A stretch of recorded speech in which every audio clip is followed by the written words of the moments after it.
Caríssimas amigas, queridos irmãos, boa noite para todos. Que Jesus nos abençoe. Nós estamos aqui com muita alegria para darmos continuidade aos nossos estudos das noites de quinta-feira, aonde nos reunimos para estudar o Livro dos Espíritos, que é a obra básica da doutrina espírita. Livro esse que foi editado em Paris no dia 18 de abril de 1857. Sejam todos bem-vindos ao trabalho. Nós também gostaríamos de endereçar os nossos abraços fraternos a todos os nossos amigos da rede, amigo espírita, os nossos companheiros da FIAC que acompanham também a transmissão através do nosso site www.feac.org.br e também a transmissão que é realizada através do Facebook. Tanto no Facebook quanto no YouTube nós temos o espaço do chat, onde acontecem as participações. Temos aqui a Denise com a responsabilidade de fazer a moderação, trazendo essas participações, e no chat a nossa tarefeira amiga Cleusa, que nos ajuda nessa tarefa de organizar junto com a Denise estas participações.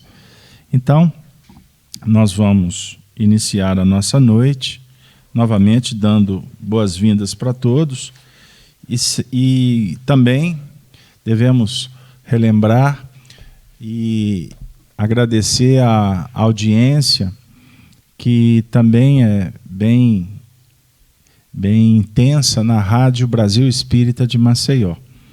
Então nós endereçamos um abraço a todos os nossos amigos também da RBE. Bom, gente, nós estamos trabalhando com o Livro dos Espíritos, na segunda parte, no capítulo 3º, que é intitulado Retorno da Vida Corporal à Vida Espiritual.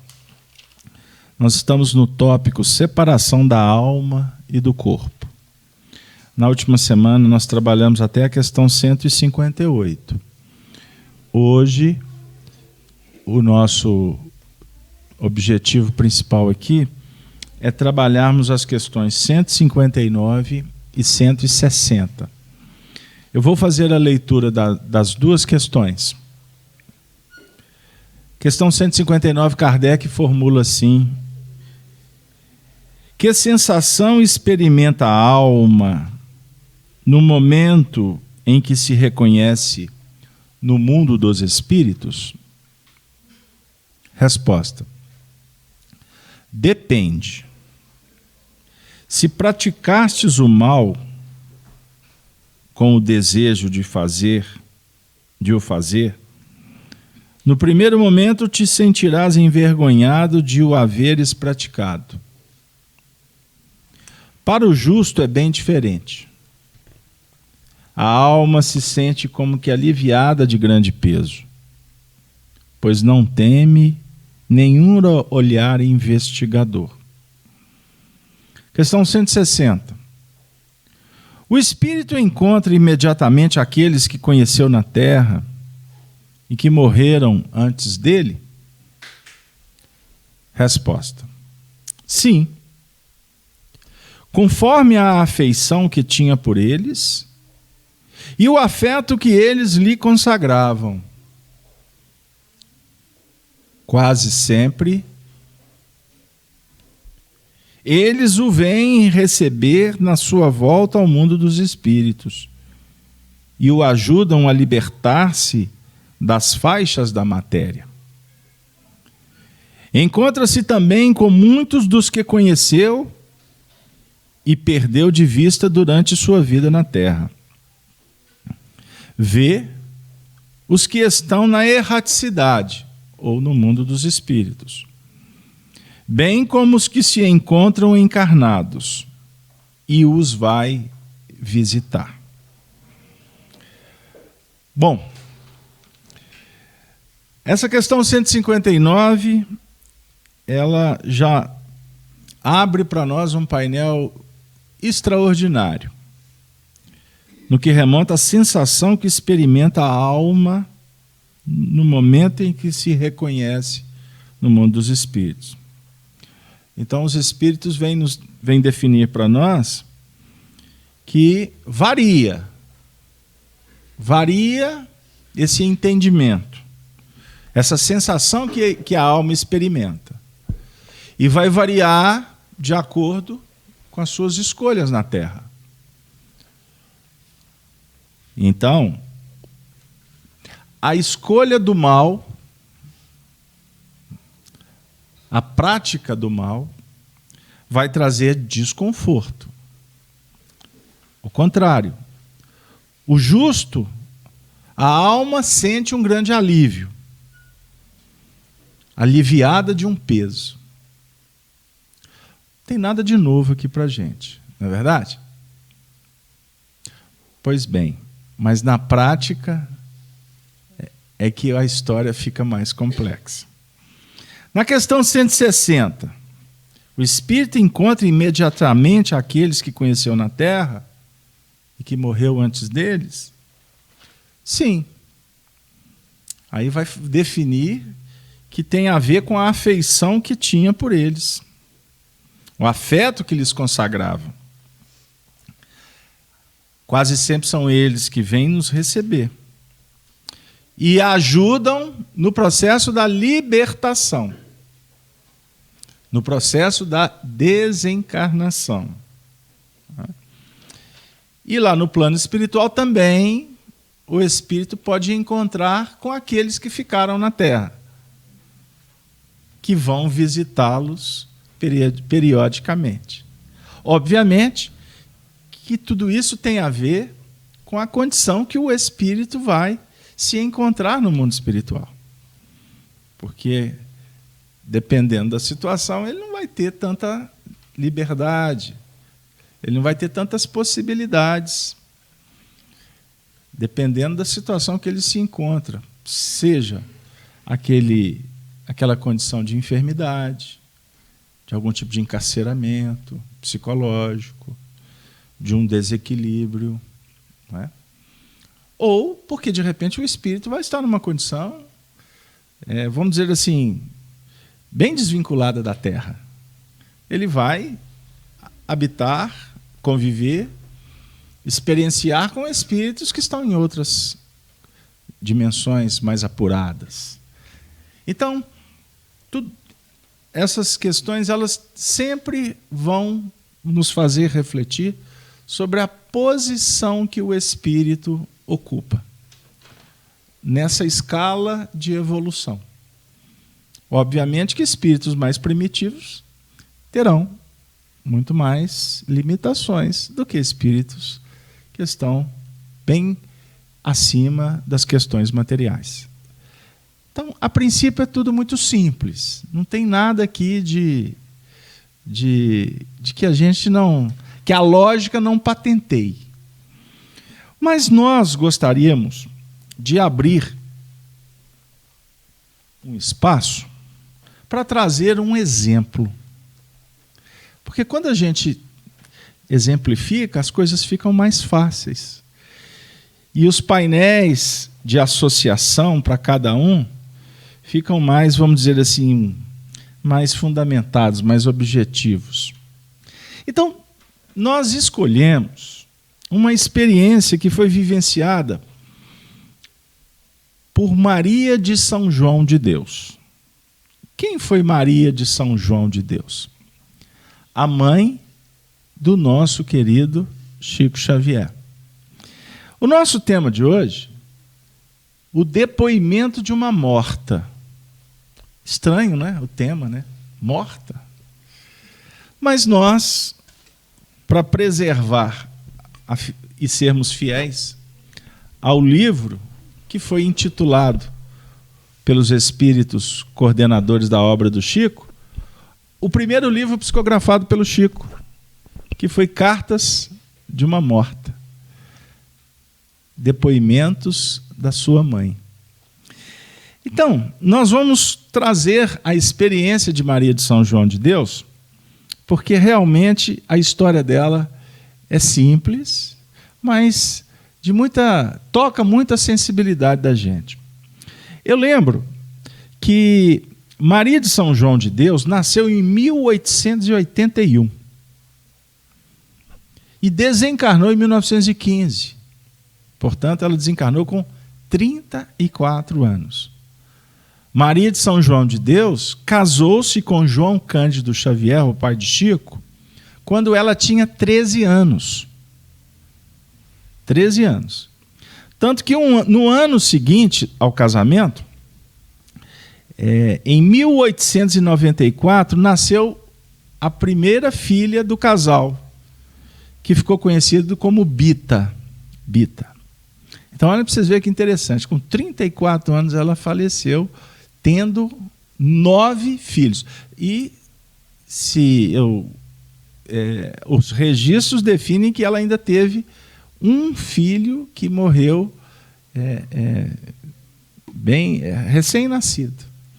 Então, ela teve 10 gravidezes. Se teve mais, aí escapa aos meus registros aqui. O Chico fala assim: minha genitora chamava-se Maria João de Deus e desencarnou nessa cidade no dia 29 de setembro de 1915. Ela foi filha de uma lavadeira humilde de Santa Luzia do Rio das Velhas. O Chico não deu mais detalhes, mas depois nós viemos, nas nossas pesquisas, a descobrir que o nome dela, da mãe, no caso a avó do Chico, a mãe de Maria de São João de Deus, era Francelina Gomes. O Chico aqui apenas fala que ela foi uma lavadeira. A avó dele foi uma lavadeira. Mas nós descobrimos, inclusive, que ela era uma escrava recém-liberta. Então, Chico veio de uma descendência de escravos brasileiros. Vamos lá. Maria de São João de Deus vai trazer para nós um depoimento. Por isso, repito, o tema é depoimento de uma morta. E eu vou, então, trabalhar com vocês algumas falas dela que consta nesse livro. Então, hoje, vocês já vão percebendo de cara que eu vou ter que fazer algumas leituras aqui. Mas a gente vai trazendo alguns ingredientes ao longo da narrativa. No limiar da vida de além-túmulo, é o primeiro capítulo. Ela começa a primeira mensagem para o filho dizendo assim: para mim, meu caro filho, para mim, Chico Xavier, as últimas impressões da existência terrena e os primeiros dias transcorridos depois da morte foram muito amargos e dolorosos. Quero crer que a angústia que naquele momento avassalou a minha alma originou-se da profunda mágoa que me ocasionava a separação do lar e dos afetos familiares. Pois, apesar de crer na imortalidade, sempre enchia-me de pavor os aparatos da morte. E dentro do catolicismo, que eu professava fervorosamente, atemorizava-me a perspectiva de uma eterna ausência. Então aqui ela de cara já vem dizer para nós que brotou no momento da morte uma profunda angústia, uma mágoa, devido à separação do lar e dos afetos familiares. Então vocês estão vendo aqui que a leitura aqui do Livro dos Espíritos chapou para nós uma questão técnica. Como é que o espírito se reconhece no mundo espiritual? Depende. Vai depender se ele foi um justo. Vai depender se ele foi bom. Aí os espíritos já entram no painel. Aí ele pode ser visitado, ele pode visitar, ele vai São explicações bem generalizadas. Quando a gente traz uma história como essa, a gente vai verificando que a cada desencarnação há de se avaliar como que o espírito vai reagir psicologicamente com o fato. Fiz-me claro? Está correto? Porque a própria desencarnação é um fenômeno que tem repercussões psicológicas extraordinárias para o espírito. Seja ele vivendo uma angústia, um drama, seja ele vivendo aspectos de uma libertação. Ele vai sentir um alívio e ponto final. Cada fenômeno, morte orgânica, favorece repercussões nas tessituras perispirituais. O corpo luta pela vida. O corpo quer manter a vida. O espírito pode entrar nessa faixa de lutar também, querer permanecer na vida. Porque faz parte do próprio instinto de conservação. Uns vão lutar mais do que outros. Depende da situação, da intensidade, da idade, da força. Agora, independente se vai ser uma morte mais leve ou uma morte mais complexa, mais difícil, as repercussões físicas, energéticas, afetam as estruturas psíquicas, a psicologia do espírito, a emoção, a sensação. Por isso que a desencarnação é um fenômeno extraordinário para o espírito, no sentido positivo. Fiz-me claro? Aqui é uma mãe que aos 35 anos, vamos viajar para Pedro Leopoldo? Vocês conhecem Pedro Leopoldo? Quem não conhece, não perca. Pedro Leopoldo está a 35 quilômetros daqui. Você chega em Pedro Leopoldo, dependendo do peso do pé, você pode chegar lá com 20 minutos. Não é? Pertinho. Estrada ótima. Não é? Aqui, nós estamos em 1915. Pedro Leopoldo tinha sido fundado há pouco tempo. Que antes era uma comunidadezinha, um lugarejozinho que chamava Cachoeiro das Moças. Aí, em face, as indústrias, etc., foi fundada a cidade. Tanto que Chico Xavier, o seu João Cândido Xavier, pai de Chico, a casa que eles moraram foi um terreno que ele praticamente conseguiu porque estavam fazendo um loteamento da cidade, oferecendo os lotes para os empregados da indústria de tecido, e etc, etc, etc. Ok? Naquele tempo não tinha nada lá. 1915. Era uma mulher de 34 anos. Eu acho que aqui no salão, eu sei que tem mulheres com menos de 34 anos. Mas eu acho que a maioria já passou dos 34, né? Ou está nos 34. Não, a maioria já está nos 34. Né? Vamos falar assim, que eu fico bem com elas. O que é 34 anos? Vamos falar em termos de maturidade? Generalizando. 34 anos, nós podemos nos considerar maduros? O que vocês acham? Não. Ela estava desencarnando. 34 anos, ela tinha 9 filhos. 9 filhos. E era a vida sofrida. Era uma luta. Ela fica doente. Ela foi entrando num processo de desencarnação complexa, que demorou um tempo para ela desencarnar. Eu não vou precisar aqui porque não vem ao caso. Mas o fenômeno foi que quando ela se deparou com o fato, ela ficou angustiada. Aí ela diz assim: lutei enquanto me permitiram as forças físicas contra a influência aniquiladora do meu corpo, mas foi uma luta singular. Olha que interessante. a que sustentei, como o sol acontecer aos corações maternos, quando periga a tranquilidade dos seus filhos. Unicamente esse amor obrigava-me ao apego da vida. Unicamente esse amor, o amor maternal. Unicamente. Esse amor que me angustiava. Apego à vida. Porque os sofrimentos que já havia experimentado desprendiam-me de todo o prazer que ainda pudesse me advir das coisas terrenas. Ponto.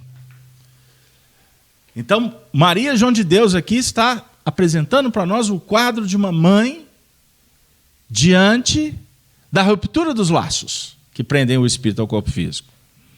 E ela está dizendo que ela não estava pensando em questões de prazer, porque, por sinal, a vida era muito sofrida. Eles não tinham nem tantas possibilidades na época. A dor era a dor maternal. A dor de mãe.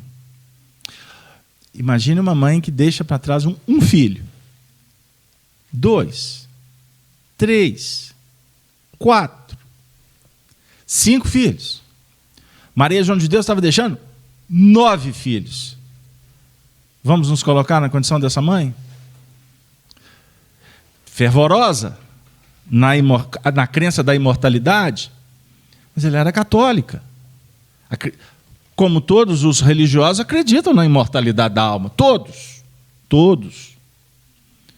Por isso que as religiões são imortalistas. Agora, cada uma das religiões apresentam doutrinas sobre essa realidade pós-morte. Então, todas as pessoas que desencarnam, este momento da partida mexe com o espírito nesse tema. A maioria dos religiosos se preocupa com este assunto nos momentos complexos da vida. Porque geralmente nós escolhemos, definimos uma parcela do nosso tempo para cuidar de Deus, ou para conversar com Deus, ou para cuidar do espírito, seja como queiram. Mas geralmente vivemos muito distantes do que Deus propõe para nós, do que as religiões apresentam como indicativas de vida. Certo? Então nós podemos dizer que muitas vezes nós nos tornamos utilitaristas quanto ao assunto da espiritualidade. Fiz-me claro?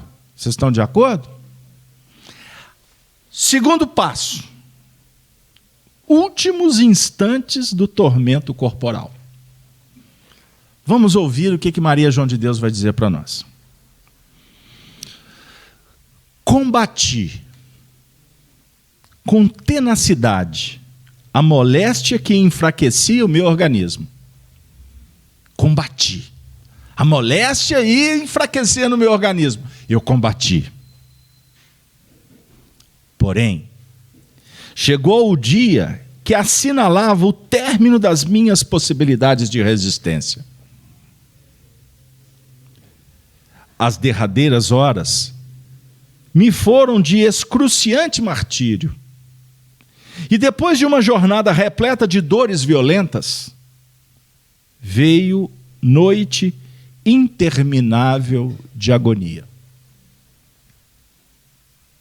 Observe. Ela está falando que foram dias e dias excruciantes, martirizantes. Mas as derradeiras horas foram as piores. As derradeiras horas foram as piores. Ela está falando de uma jornada repleta de dores violentas. Foi uma vida muito difícil. Ou ela está se referindo a uma jornada que antecipou a desencarnação. Nós sabemos que ela passou por muitas dificuldades na encarnação. Mas eu não posso entrar nesse mérito porque eu estaria fazendo um julgamento. E eu não tenho, ninguém tem, e qualquer afirmativa pode ser de uma aventura lamentável. Então, esse trecho aqui, eu me reservo o direito, com todo respeito a ela, aos familiares, principalmente os familiares espirituais que nos acompanham nesse momento. Eu gostaria de falar que essa jornada que ela está se referindo foi a jornada da doença que levou até o momento final. Que ela está dizendo que as últimas horas foram as mais difíceis. Reparava que o meu tempo no mundo se escoava. Dificilmente. Almejando o seu findar como o trabalhador sedento e faminto, ávido de repouso. Foi difícil. Lembra que nós trabalhamos na última semana? A questão 158 do Livro dos Espíritos, que falam que para o espírito, faz a comparação com a borboleta, a lagarta, o sair do casulo, que o momento da desencarnação, em alguns casos, é um grande alívio para o espírito. Essa fala dela está em consonância com a questão 158 aqui, 159. É um alívio. Assim, 159 está falando. Para o justo, é o bem-estar. Então ela estava ávida por isso. Ávida de repouso, de descanso. Aí quando o indivíduo desencarna, sofreu muito, aí pronuncia-se aquela frase. Solta como soltamos o verbo sem direção. Ah, morreu, mas descansou. Nem sempre. No caso dela, ela estava ávida pelo descanso. Só que o descanso, como se prega, é um descanso eterno. É deitar no braço de Morfeu e lá ficar, balangando em redes, vendo o anjinho voar para cima e para baixo, com todo respeito, uma teoria infantil. O meu estado moral caracterizava-se por uma semi-inconsciência.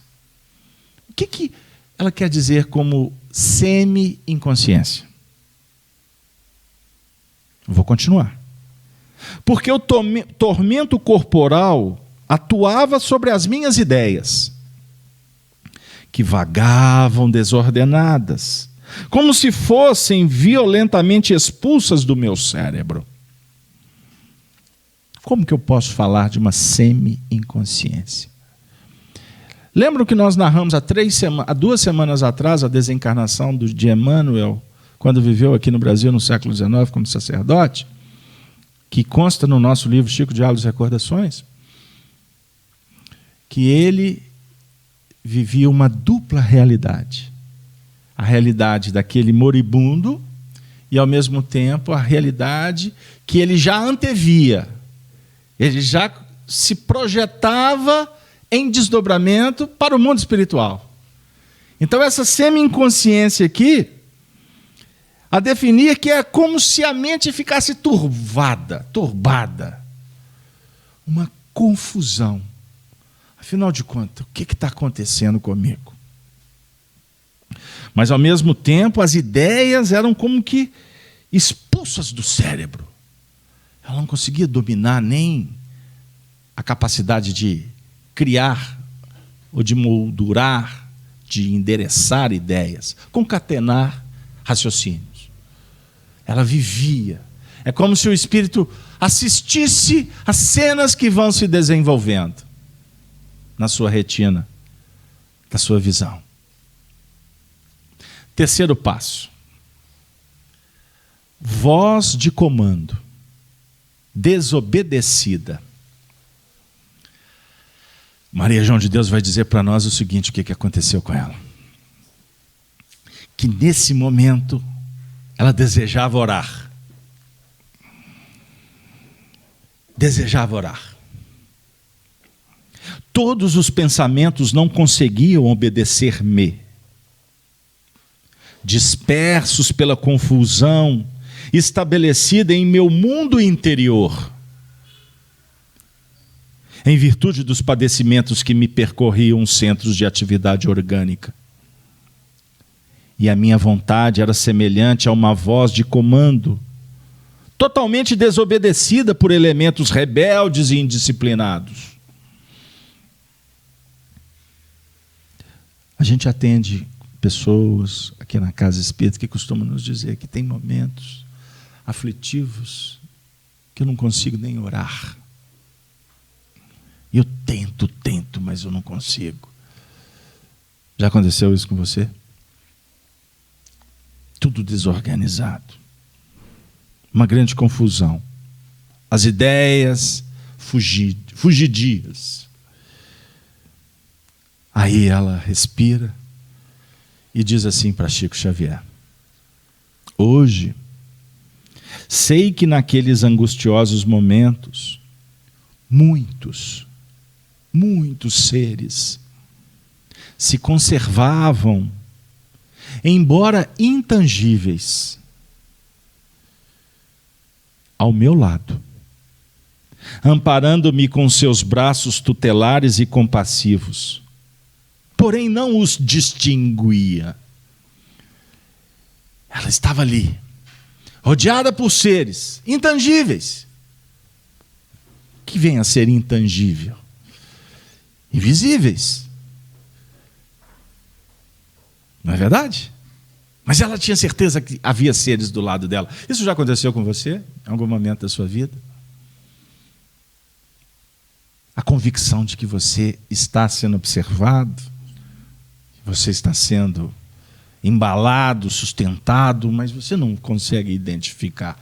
Ou você está no ambiente e vê aquele salão repleto, mas não tem ninguém, só tem você. Aqui era no momento de crise, a pior crise, ou a crise mais drástica, mais contundente. Porque é um momento fundamental para o espírito. Como é o nascimento, é a sua desencarnação. Todo o edifício vem ao chão. Você se vê nu, sem ter aonde colocar a mão. Nu com a mão no bolso, né? Tem uma música que fala isso. Mas não tem nem bolso aqui nessa hora. Cada um reage de uma forma diferente. Sentia-me sucumbir lentamente. A princípio, gemidos de sofrimento escapavam-se do meu peito torturado.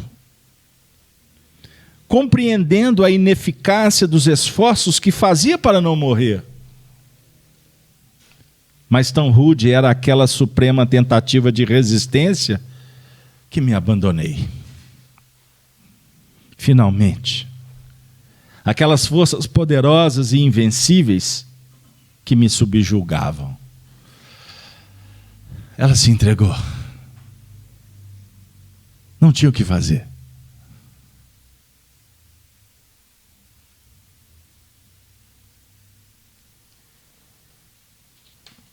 O que é que você está pensando, Denise? Muitas coisas. E em consonância disso, uma querida irmã Fabiana Freitas, ela perguntou: quando acontece o desencarne, vemos todas as nossas encarnações passadas? Aí eu completo a pergunta dela, que era exatamente o que eu estava pensando. Nesse momento, esse desenlace, a cortina se abre. Será? O que vocês acham? Como é que é o nome da companheira? Fabiana Freitas. Fabiana, muito obrigado pela sua participação. Peço que aguarde cenas dos próximos capítulos. Assista esse vídeo na FEAC Play. Está lá disponível. Mas vamos com passo a passo. Como numa atmosfera de sonho, quarto passo. Como numa atmosfera de sonho. Amanhecia. Observem como que os espíritos escrevem, nos falam de uma forma poética, mas produtiva. Esse quarto passo começa com a palavra amanhecia. Um novo dia. Afigurou-se-me, então, alcançar uma trégua. Ela tinha entregue. Ela se deixou levar. Uma trégua diante de tantos padecimentos. Parecia prestes a dormir, mas sobre as mesmas impressões de dor e mal-estar, envolvia-me nas influências do sono. Opa! Então tem aqui o aspecto do sono.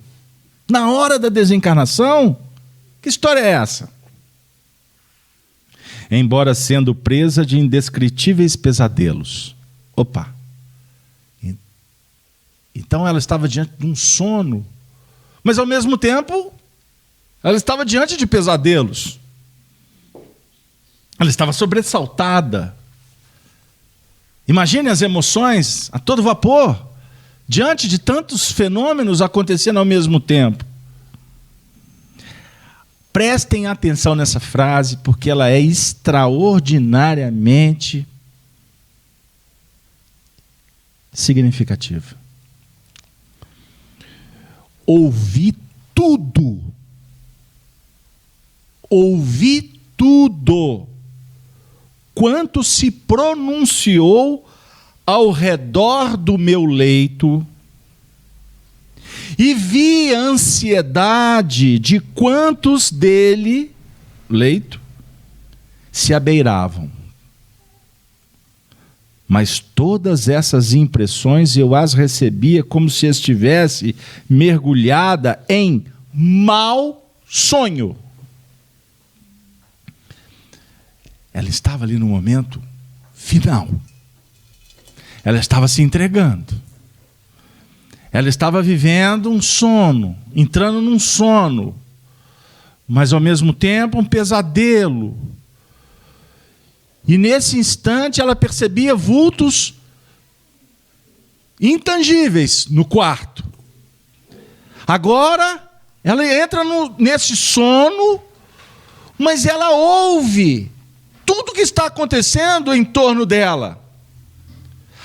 Aqui ela está se referindo aos encarnados. Eu recebi as impressões daqueles que estavam em torno de meu leito. Eram os encarnados. Desejei falar, manifestar vontades e pensamentos. Eu desejei. Mas isso era impossível. Era impossível. Contemplei pesarosa imagem do crucificado, que me puseram nas mãos enlanguecidas, e quis sinceramente pensar nele, orar com unção, segundo os meus hábitos. Olha que detalhe importante. Eles colocaram a imagem do crucificado. A imagem de quem é o crucificado? Jesus. Colocaram uma imagem nas mãos dela. Ela estava falecendo. Os familiares em volta daquele momento único para o espírito. Vamos construir o painel que a gente entende. O desespero habitava, ou campeava. Angústia. Estavam os filhos vendo a mãe partir. A mãe vivendo esse drama que ela narra aqui para nós, porque está despedindo dos filhos, mas ela vive uma confusão mental, pesadelos. As forças, ela vai se entregando. Ela ouve o que as pessoas falavam em torno do corpo dela. Ela queria responder, mas ela não dava conta, era impossível. Aí eles colocam uma imagem nas mãos dela. É a fé daqueles que militam com essas doutrinas. Coloca uma imagem, tem uns que colocam um terço, coloca objetos, como se fosse importante. Para alguns, não é. Para alguns outros, é. Quando colocaram a imagem na mão dela, ela acreditava naquela imagem. Ela era católica. Certo? Então, aquela imagem foi um indutor psicológico que apontava para ela a necessidade dela orar, com unção, é a palavra que ela usa. Orar fervorosamente. Todavia, reconhecendo-me cheio de vida, não obstante as dores, pairavam os meus sentidos como numa esquisita atmosfera de sonho. Ou seja, não funcionou. Porque ela estava vivendo uma experiência que estava muito acima do que ela estava acostumada a viver dentro de uma fé materializada, prática religiosa, movimento externo. Compreenderam? Ela estava vivendo um processo em que a alma dela já estava entrando numa outra esfera. Não seria uma imagem, um crucifixo que iria, naquele momento para ela, ter importância. Porque, por mais que ela quisesse, como ela disse, eu desejei orar, mas é como se eu tivesse num outro departamento. É mais ou menos essa ideia. Olha essa outra frase. Percebi todos os carinhos que dispensaram ao meu corpo. Agora ela vai falar do corpo. Eles estavam preparando o corpo dela para ser velado o corpo. Recebi todos os carinhos que dispensaram ao meu corpo e que me foram igualmente proporcionados em vida. E ouvi as lamentações de quantos deploravam a minha ausência. Ela ouvia. Agora imaginem, gente. Imaginem as cenas. E quantas cenas que nós já vivemos, que estamos recordando ou que iremos viver, em que os encarnados entram num desespero total. Não significa que todos os espíritos que estão desencarnando vão presenciar. Vou abrir esse parêntese. Mas a possibilidade é que presencie. Aí você imagine, você está vivendo uma situação comatosa, uma situação complicadíssima. E você, ao mesmo tempo, está vendo, você está lutando pelo apego, os vínculos, a mãe está se desvinculando dos filhos. E, ao mesmo tempo, ao invés do espírito ter o amparo, ter a sustentação, nós encarnados, muitas vezes complicamos muito mais o processo que o espírito está vivendo. Pegaram aí? Eu abri um painel, não é isso que ela está dizendo. Mas eu estou pegando a história dela para fazer com que a gente possa pensar nas nossas posturas amanhã.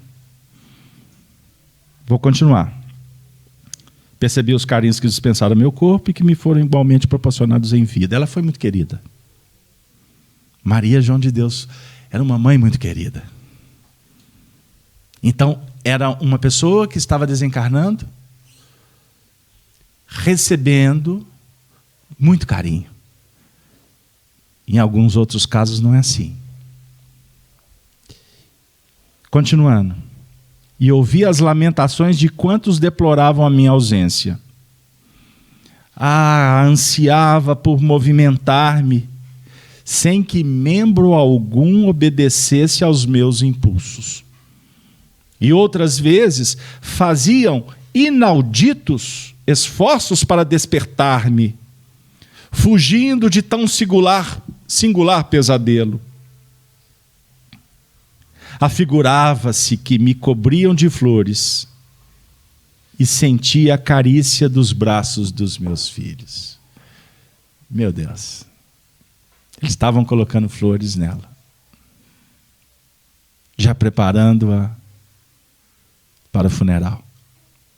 E ela estava acompanhando tudo aquilo. Os filhos chorando. Eu dizia-lhes, mentalmente entre lágrimas: meus filhos, eu não morri. Aqui estou e sinto-me realmente mais forte para vos proteger e amar. Por que chorais, aumentando a minha angústia? Por que chorais, aumentando a minha angústia? Meus filhos, eu não morri. Eu vou abrir uma história, um dado para quem está acompanhando, que conhece, já leu o livro outras vezes, várias vezes, e não conhece essa informação. Antes de falecer, quando ainda doente, Maria João de Deus reuniu os filhos, e em especial Francisco Cândido Xavier, que na época tinha 5 anos de idade. Ela disse assim para ele: meu filho, se falarem para você que eu morri, não acredite, porque sua mãe não vai morrer.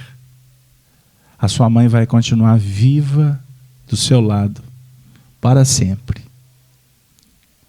Ela fez uma profecia. E aqui no texto, através das mãos do próprio filho Xavier, ela narra que no mundo espiritual, ela repete essa frase: meus filhos, eu não morri. Aqui estou e sinto-me realmente mais forte para vos proteger e amar. Gente, olha que extraordinário. Ela acabou de narrar que estava vivendo uma dor profunda, na qual ela chega num ponto que ela se entrega, num sono, num pesadelo. Ela vê ela percebe os seres intangíveis, os espíritos que acompanhavam o processo, mas ao mesmo tempo ali, ela, nessa nova realidade que está acontecendo no mesmo instante. Pegaram aí a beleza do processo? Ou tem gente aqui entrando em depressão diante dessa narrativa? Se estiver, não se preocupe. Vamos sair da depressão. Porque na realidade aqui é a solução para que a gente saia da depressão. Ela já começa a afirmar: não morri, eu estou aqui mais forte. O espírito então está vivendo uma dicotomia, ele está vivendo um paradoxo, ele está vivendo uma confusão, mas ao mesmo tempo ele já começa a se apresentar tal qual ele é, espírito imortal, cheio de vida. Mas eu não conseguia falar nada, porque a minha boca hirta e os braços gelados para retribuir aquelas expansões de desvelado carinho. Apenas possuía a sensação de lágrimas ardentes, que me rolavam sobre as faces descoloridas, como a estátua viva da amargura e do silêncio. Quinto passo. Denise, participações? Até agora dentro do contexto. Uma pergunta do nosso querido irmão Daniel Rosa de Assis. Ele diz: assim como a querida mãe de Chico Xavier, pela luminosidade dele, determina sermos bem recebidos num plano melhor por nossos entes queridos superiores que nos querem bem? Olha que pergunta extraordinária. FIAC Play. Acessem o vídeo. Eu estou brincando, mas é porque essas respostas elas vão sendo atendidas à medida em que o assunto for discorrendo. Vamos para o quinto passo? Na vertigem da retrospecção. Agora a gente responde à pergunta anterior. Preste atenção. O ataúde. O que é ataúde?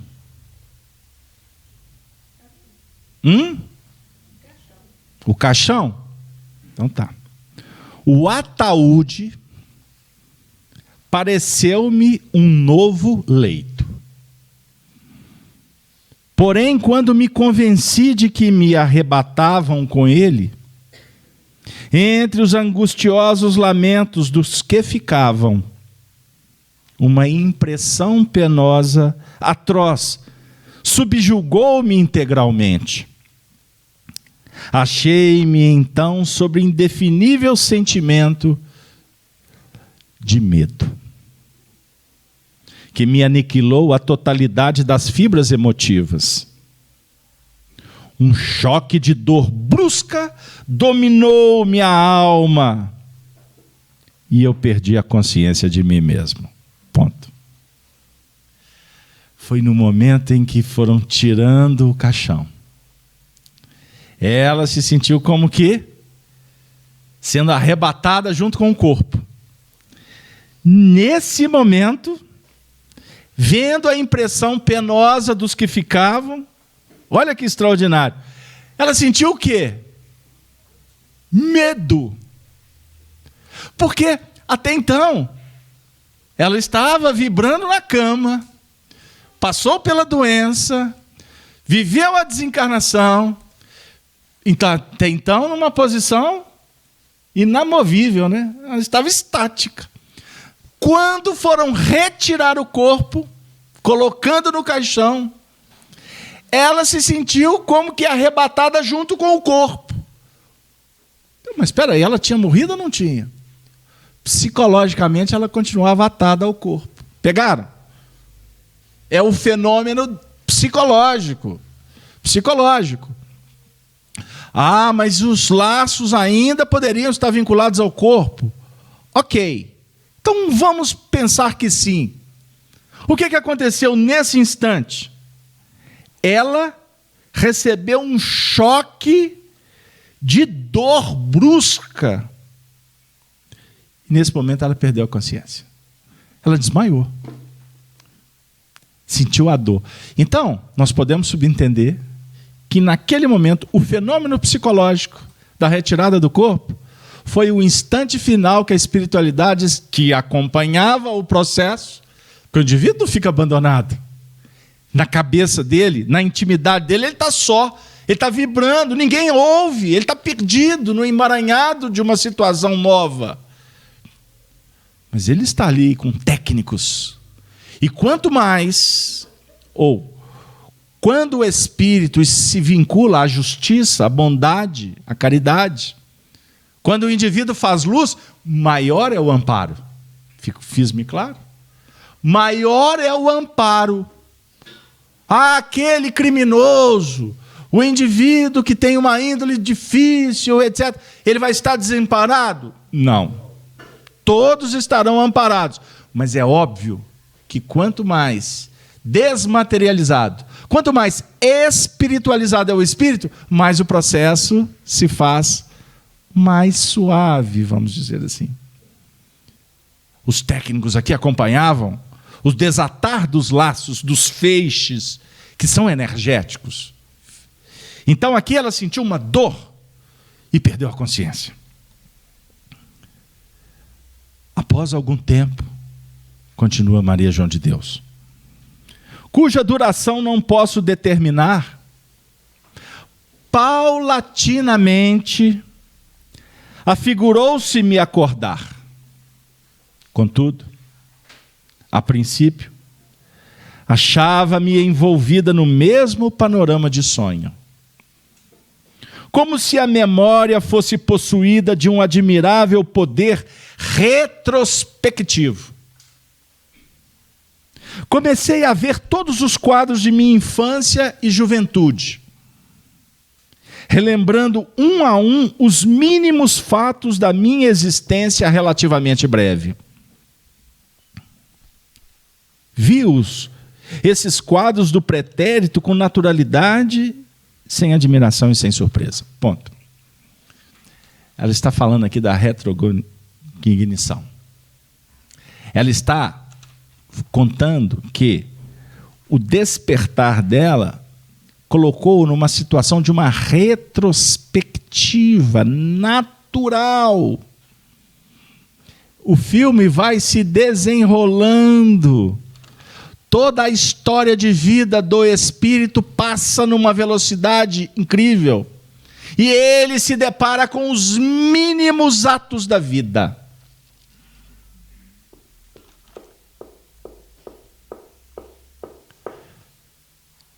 É o tribunal tão declamado pelos poetas, pelos teólogos. É o momento da verdade. Não tem como esconder o que está registrado. Nada fica oculto, disse Jesus, que não venha a ser revelado. Então, a desencarnação traz para o espírito a retrospectiva de tudo o que aconteceu. Positivos os fatos ou negativos as suas experiências. Quando o espírito desencarna de uma forma, em projeções mais alongadas de enfermidade, ou a própria senectude, favorece para que na própria reencarnação o indivíduo comece a viver essa retrospectiva. Porque à medida em que os laços vão se tornando mais tênues, vão ficando mais afrouxados, vamos dizer assim, pela própria sensibilidade da idade, a tendência é a gente voltar para fazer essa ressignificação. O que favorece, inclusive, o fenômeno após a desencarnação. Porque muitas coisas já passou pela sua consciência, ele encarnado ainda. Pegaram aí? Registrou? Então, quando nós vamos reencarnar, no mundo espiritual o fenômeno acontece de uma forma diferente. Gradativamente o espírito vai entrando num chamado sonoterapia. É o sono que vai favorecendo para que o indivíduo vai perdendo a consciência da sua realidade no mundo espiritual, para favorecer que ele seja levado até um processo da chamada redução perispiritual, diminuição dos espaços intratômicos do seu corpo espiritual, até que ele vai sendo levado naquela condição de assumir o próprio processo da reencarnação e do seu desenvolvimento fetal. Pegaram aí? Como que é bonito o processo? Isso explica o porquê que nós reencarnamos e não sabemos, não lembramos do que nós combinamos antes de reencarnar.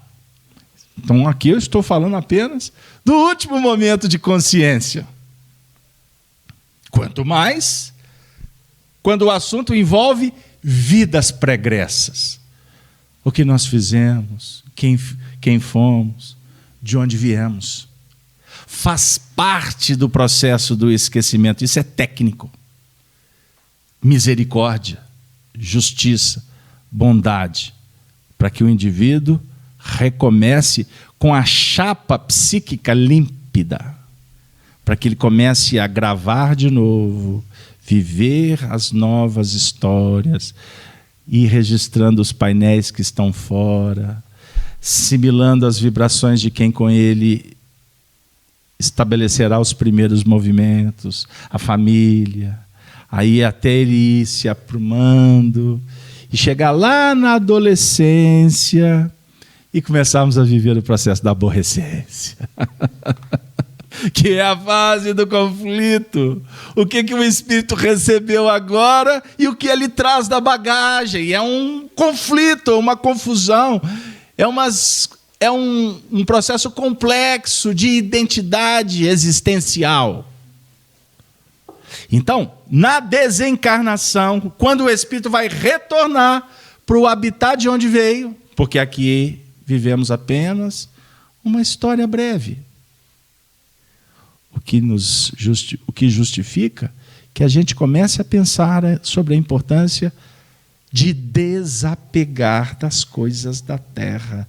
Porque quanto mais materializados, quanto mais rudes, brutos, sensuais, quanto mais orgulhosos, presunçosos, egóicos, mais iremos ter problema na hora de voltar. Porque essa retrospectiva, ela é neutra, mas ela é verdadeira, incólume, indestrutível, poderosa.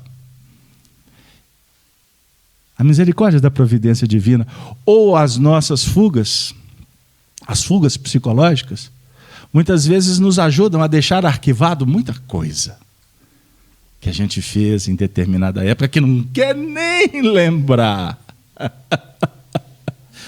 Tá bom, vale, passa para frente, vamos embora, toca o bonde, como fala aqui em Minas. Vamos que vamos, vida nova, aposta, vamos lá, estuda, prepara, vida, luz, futuro, Jesus, evangelho, doutrina espírita, pá! Mas há de chegar um tempo que tu vai ter que voltar. Vai pegar a mesma carruagem do destino e sentar diante dos fenômenos que fizeram parte de emoções, de experiências, de sentimentos, de desejos, de sonhos, de frustrações. Tudo volta. Tudo chega para que a gente possa crescer. Então, fugir hoje é sinônimo de infantilidade espiritual. E nós promovemos muitas fugas, muitas. Fugimos pela culpa, porque é ótimo se sentir culpado. Fugimos pelo medo, porque é muito bom trabalhar o medo para não encarar. Fugimos pela drogadição. Fugimos pela preguiça. Fugimos pela indolência. Fugimos pelo embate desnecessário, pelo calculismo, por uma série de fatores que configuram neuroses, transtornos. E Jesus só está dizendo assim para nós: vinde a mim. Vinde a mim. Ir a Jesus não é para sofrer, é para superarmos o sofrimento. Porque enquanto a gente fugir, alguma coisa nos espera para se resolver amanhã. Bem-aventurados quem tem os ouvidos de ouvir, os olhos de ver. Denise, mais participações? Às vezes não tem. O povo está desencarnando, eles estão indo embora. 6º passo. Eu prometo para vocês que eu não vou concluir hoje. Muitos passos. Mas nós fizemos de propósito, porque o tema vai se estender para a próxima semana e Maria João de Deus tem muita coisa aqui ainda para nos contar. Não precisa de acessar o FEAC Play. Basta vir. Aqui o 6º passo. Vamos lá. O lar terreno entrevisto do além. Todavia, inexplicavelmente, uma completa amnésia invadiu meu cérebro espiritual. E só pude recordar-me dos laços afetivos que ainda a vós me prendiam. Quando se me apresentou aos olhos a visão dos últimos instantes da minha vida material. Passava o filme. Até que chegou no último instante, último suspiro. Busquei então o lar que eu deixara. Mas, ó torturante surpresa, imaginem a mãe que volta para o lar. Lembram? Primeira frase dela. O que angustiou? O que trouxe para ela constrangimento no momento da desencarnação? Não foi os filhos? Então ela volta para o lar, por causa dos filhos. Meus filhos não me reconheceram. Essa foi a surpresa. Debalde formulei os meus sentidos e carinhosos apelos.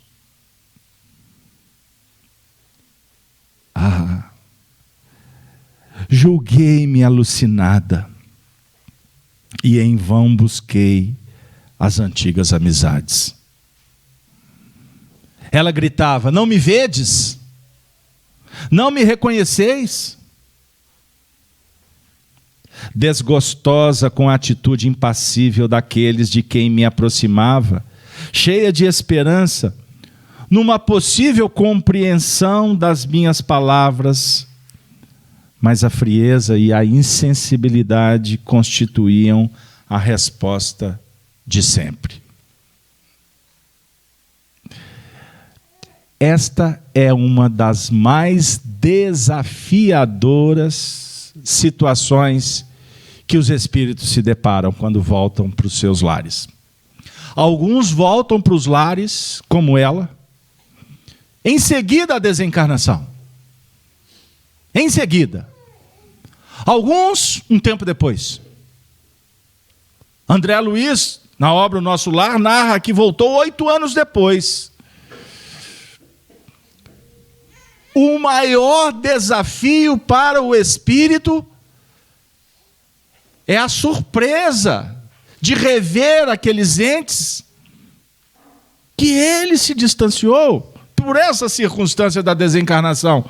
Imagine você voltar para o seu lar para ver os seus filhos, querer abraçá-los, e eles, todos eles, impassíveis, insensíveis. Você brada, grita, suplica e ninguém te ouve. Por quê? São dimensões diferentes. São situações, é um espaço diferenciado. O tempo é diferente. Nós estamos na mesma situação, mas o tempo, a percepção de tempo é diferente. Nós temos espíritos aqui no ambiente que vibram na faixa do século XIX, XVIII, porque viveram aqui, nesta região, nesse espaço. Vivem ainda no Brasil colônia. Aí eu vou contar uma coisa para vocês pensarem. Está passando uma novela da Globo aí, antigamente a gente falava, novela das 6 era 6, né? É 6 mesmo. Porque antes era a novela das 8, mas passou a passar às 10, né? Aí eu já não... Como eu não acompanho, eu fico até querendo, mas não dá tempo. Porque eu gostava das novelas da Janete Claire, minha época Francisco Oco, Regina Duarte, Dina Sfati. Hoje não sei o nome mais de ninguém. Não dá tempo. Doutrina Espírita, né? O carro aperta. Mas é só para brincar com vocês. A novela das 6, como é que chama a novela? Ninguém. Gente, vocês estão igual aquele pessoal. Antigamente a gente falava assim: aqui ontem, por um acaso, eu assisti o Silvio Santos. Aí o outro, eu também. Eles assistem todo domingo. Aí, por um acaso, eu assisti. Assume. Novo Mundo, aí, deu até coro. Novo Mundo. Olha, é Malhação, mas é Novo Mundo, essa eu tenho certeza. Mas aqui, sério, por que essa novela está passando aí para nós? Resgate histórico, sem dúvida. Sem dúvida, de um valor extraordinário. São milhões de pessoas assistindo a história, né, que envolveu lá aspectos verdadeiros, outros fictícios. Não entro no mérito. Mas isso é uma valorização da história desse país. Nós precisamos de valorizar a história desse país. Isso é cultura, isso é para o futuro. Nós precisamos de entender essa importância. Mas não é só isso. Eu acabei de dizer que existem espíritos que estão ainda vinculados ao Brasil colônia, não é, Eduardo? Imaginem milhões de pessoas assistindo essa novela, entrando naqueles quadros, naqueles painéis. Quantos espíritos estão sendo tratados neste momento em que essa novela está passando? Nós atendemos espíritos em reuniões mediúnicas que viveram nessa época. E que alguns deles não sabem que nós já estamos no ano de 2017. Mas o que eles andam fazendo? Muitas vezes nos acompanhando no dia a dia, estabelecendo lances de obsessão, de cobrança. Porque alguns, como escravos, estão até hoje querendo cobrar dos senhores, dos feitores. E esses já estão reencarnados, são crianças, são jovens, pessoas idosas. Mas os feixes obsessivos, as vinculações, continuam estabelecidas em nível de cobrança, ou em nível de um apego excessivo. Está vendo que o assunto é complexo? Então nós estamos aqui diante de um fenômeno em que a mãe volta e os filhos não a reconhecem. Não me vedes, ela gritava, não me reconheceis? Bradava eu desgostosa com a atitude impassível daqueles de quem me aproximava, cheia de esperança. Numa possível compreensão das minhas palavras, mas a frieza e a insensibilidade constituíam a resposta de sempre. Chega a ser para o espírito desesperador. De onde eu vim? O que eu estou fazendo aqui? Ninguém me ouve. Imagine um espírito escutando um encarnado dizendo: a mamãe morreu. Não, não morri, eu estou aqui. Mas ninguém ouve.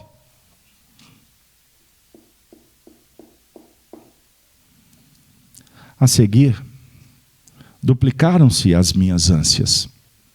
Contudo, à medida em que me conformava com a nova situação e intimamente desejava a libertação daquelas impressões penosas, parecia-me que a atmosfera ia se aclarando, como se na mente renascesse a memória integral do meu passado, diluindo as trevas que a obscureciam.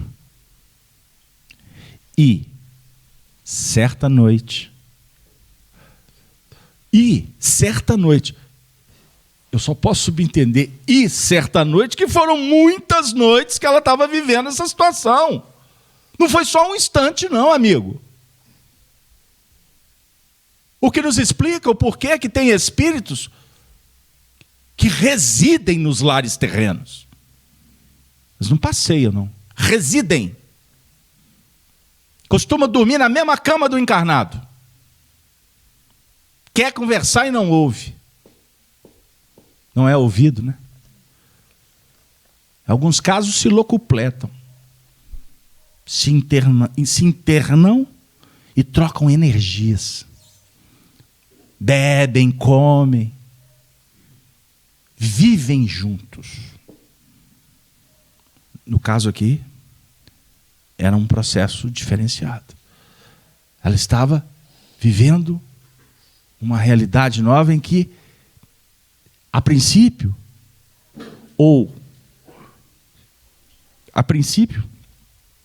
ela estava sozinha.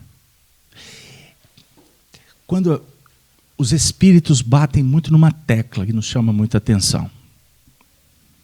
Emmanuel tem várias páginas, né, Gino? Você que gosta de estudar Emmanuel. Emmanuel tem várias páginas que ele fala sobre a importância da solidão. O momento da desencarnação, o espírito vai lidar com uma solidão profunda, porque é necessário. Então, vamos pensar sobre a importância da solidão. É um meio de você se descobrir e de aprender a ouvir a voz de Deus, que jamais abandona quem quer que seja. Solidão no sentido educativo. Solitário é quem nunca foi solidário. É outra conversa.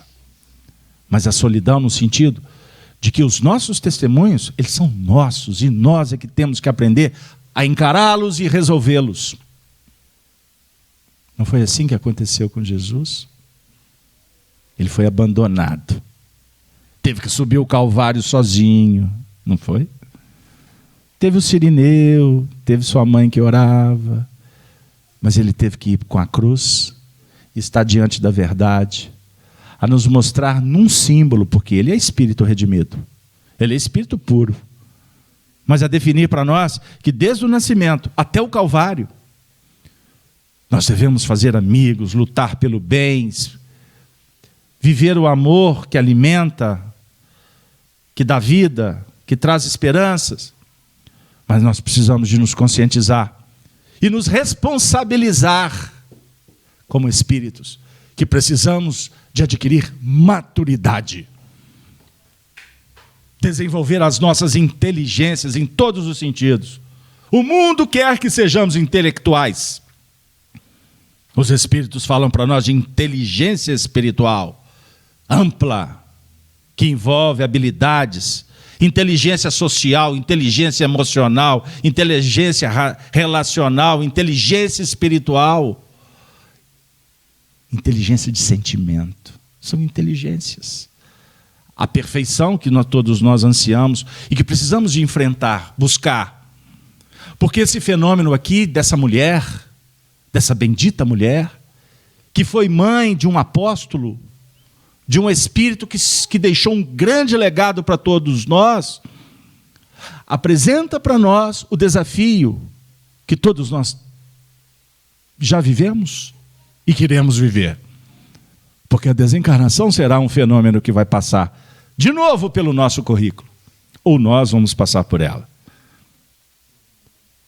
E certa noite, quando reunidos, oráveis, ela está falando para o filho, o médium psicografava, mas o médium escutava a mãe.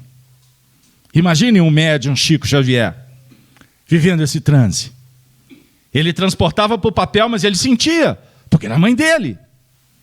Esse médium aqui estava com 18 anos, traduzindo o pensamento da mãe. Esse fenômeno aconteceu quando ele tinha 5 anos, portanto, 13 anos antes. Mas 13 anos, para uma alma sensível, que ama e que se despede, 13 anos não é nada. Então, se passou 50 que você despediu de alguém, quando encontrardes de novo com ele, reaviva muitas coisas boas, ou muitas coisas indesejáveis. No caso aqui era filho e mãe e filho. Obviamente que 13 anos depois ela já estava numa outra condição. Ela já estava aqui contando essas histórias de uma forma positiva. Ela sabia que estava sob a tutela de Emmanuel, o benfeitor espiritual, e estava utilizando o filho como médium dentro de um processo, de uma mensagem que redundaria num livro, que seria lido por milhares de pessoas, como motiva o nosso encontro nessa noite. Essa história de Maria João de Deus volta no tempo, no espaço, para colorir o nosso conteúdo de estudos, consolar milhares de irmãos e irmãs, de corações que nos acompanham ao vivo, que virão ou que assistirão depois, sendo todos nós preparados para viver isso. Porque eu não estou aqui simplesmente contando uma história. Não estou fazendo entretenimento ocupando espaço. Nós estamos aqui diante de espíritos desencarnados, tutores, educadores, que estão promovendo a elucidação dos povos, que estão apresentando a doutrina espírita em nível de universalidade, que a internet favorece para a gente, levando essa mensagem para corações que estão nos lugares mais distantes, que não podem ir em uma casa espírita, que talvez nunca leram um livro, corações que são católicos, protestantes, evangélicos, budistas, ateus, gnósticos, materialistas. Quantos que vão assistir? Que podem desconsiderar, que podem desclassificar, que podem até tirar pedras. Mas nós falamos sem medo de errar. Isso que está sendo trabalhado aqui hoje vai beneficiar um dia a quem está ou quem irá assistir. Porque se você que nos critica, que não acredita no sol, o sol não deixa de existir por isso. Bem-aventurado quem crê no sol, porque pode utilizar dos recursos que o sol oferece com muito mais qualidade. Se você não acredita na morte, no seu sentido do que ela significa e do que ela oportuniza, a morte como um portal, uma passagem, se você não acredita, não tem problema. Você vai passar pela morte.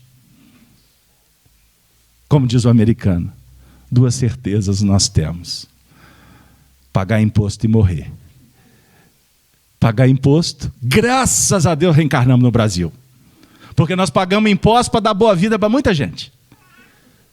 Mas é porque ontem nós tiramos boa vida de muita gente, e o Senhor nos reuniu para dar boa vida para muitos que deveriam ser dignos, que não são, que usam da legalidade para promover a imoralidade.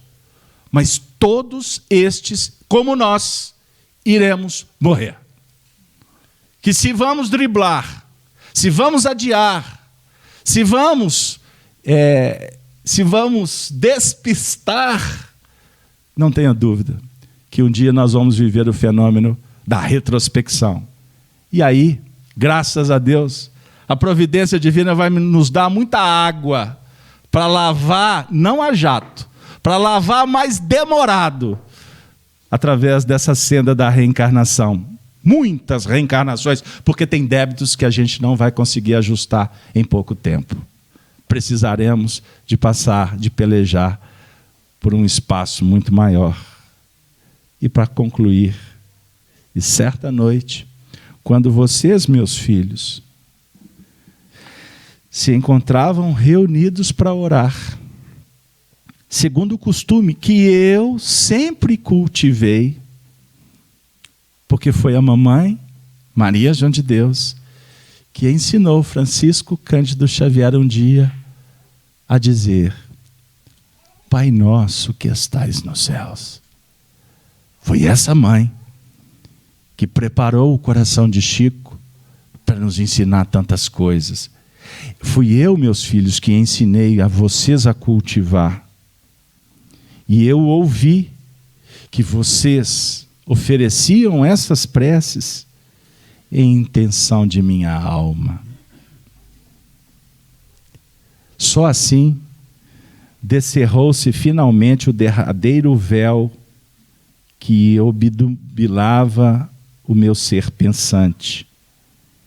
Senti-me sã, ativa, ágil, como se despertasse naquele instante pelas preces de vocês. Eis o fenômeno que fez com que Maria João de Deus se despertasse no mundo espiritual. De vez, a prece dos filhos, em intenção da alma dela. Isso nos apresenta uma reflexão conclusiva. E por isso nós trouxemos Paulo de Tarso, na sua carta aos Romanos, no capítulo 8, no versículo 18, quando ele assim expressa: porque para mim tenho por certo que as aflições deste tempo presente não são para comparar com a glória que em nós há de ser revelada. Porque a ardente expectação da criatura espera a manifestação dos filhos de Deus. Porque a criação ficou sujeita à vaidade, não por sua vontade, mas por causa do que a sujeitou. Na esperança de que também a mesma criatura será libertada da servidão, da corrupção, para a liberdade da glória dos filhos de Deus. Porque sabemos que toda a criação geme e está juntamente com dores de parto até agora. E não só ela, mas nós mesmos, que temos as primícias do Espírito, também gememos em nós mesmos, esperando a adoção, a saber, a redenção do nosso corpo. Porque em esperança somos salvos.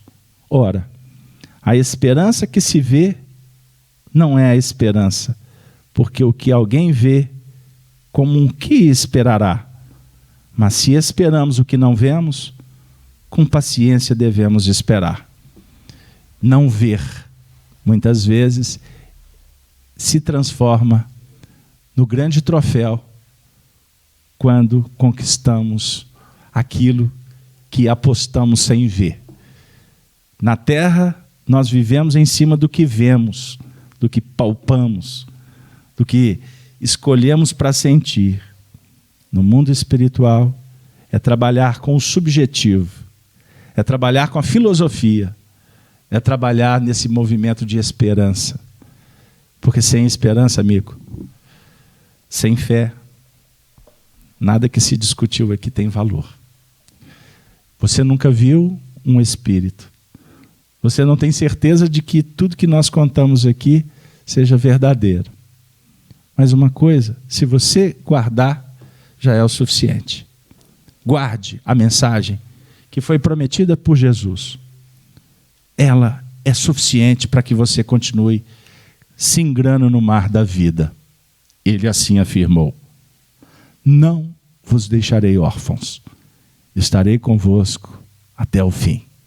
Esta é a promessa que para nós é uma das coisas mais importantes da nossa estada na terra. Que Jesus nos abençoe. E na próxima semana, nós iremos trabalhar a questão 161 e eu vou continuar seguindo os passos de Maria João de Deus, porque tem muitas coisas boas ainda para ela nos revelar.